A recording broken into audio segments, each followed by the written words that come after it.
Changing your payout method on Argo CD is a straightforward process. Follow these steps to ensure your payment preferences are updated correctly. Step 1. Log into your account. Access the Argo CD platform by entering your credentials. Make sure you are using the correct username and password to log in. Step 2. Navigate to account settings. Once logged in, look for the account settings option, usually found in the top right corner of the dashboard. Click on it to access your account details. Step 3. Select payout methods. Make sure your information is protected first. Most people don't think about breaches until something actually happens to their accounts. Use ASRock to monitor your accounts 24/7 and instantly alert you if your information appears in leaked databases online. It constantly checks billions of breach data points in the background. And considering how much personal information people keep online now, it's honestly worth having. Link in the description. Step 4. Add or edit payout method.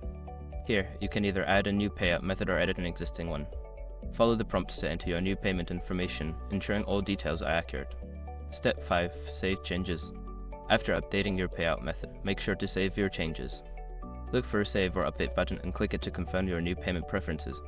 By following these steps, you can easily change your payout method on Argo CD. Make sure to review your settings regularly to keep your payment information up to date.